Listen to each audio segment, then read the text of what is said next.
गिदिर बुलायखाबाय दा नै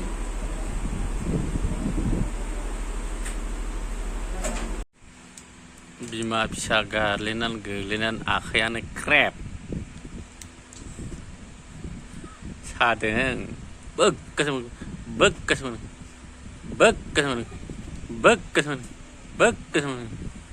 सियाला दहाय फुंनि अखा हानायाव बिमा फिसा गारलायनानै जलदब औ नानिखौ बादोंमोन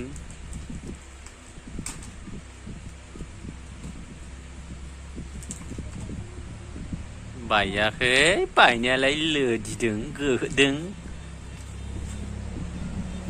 बायलाथ' गैलिमोन मास मोनथाम मोनब्रैया दंस' जाबायमोन ओंखाम ओंख्रि संनानै जानांसिगौमोन आइयो ओंखाम ओंख्रि संनांगौबाथाय है बाथारखायोलै फिसाजोआबो नैबे जोबथा आलथिया ओइ आलनावसाय खि बिसथाबो संनो थोनलाबो थोरसि सुनो थोनलाबो सुवा एफा गिदिरसै क्लास 4 थांलायबाय 10 बोसोर जाबाय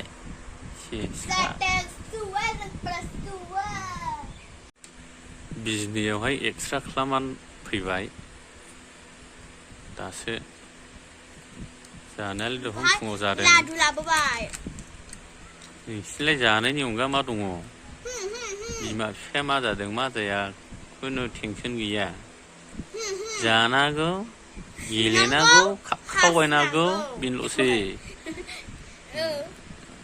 एक्सट्रा खालामबाय बायाखै बायनायालाय नैबावसो नैबे जरायावसो एसे दुखु मोनदों गथा गथा मालबर थायोना लिमोनग्रा नैबावहाय बेखौ मोनसे नैबे रोदा रोदा सायोनो ओमफ्राय नैदि खुरैजों नैबेजों नांजाबलायदों ओरै जाबायना इयो ओमफ्राय बेयावबो जरा दङ ना सादों ओमफ्राय नै मैया दाख्लै बिस्थिबारावबो बाजेन्दार सिन्दिखौ दाख्लैबो नायनो हायाखै इयो सानानै जिरायनो हायानो ओमफ्राय आरो दाख्लैबो जिरायबाय इयो सानायानो जिरायनो हायानो ओमफ्राय सैथाना गिदिर बुलायखाबाय दा नै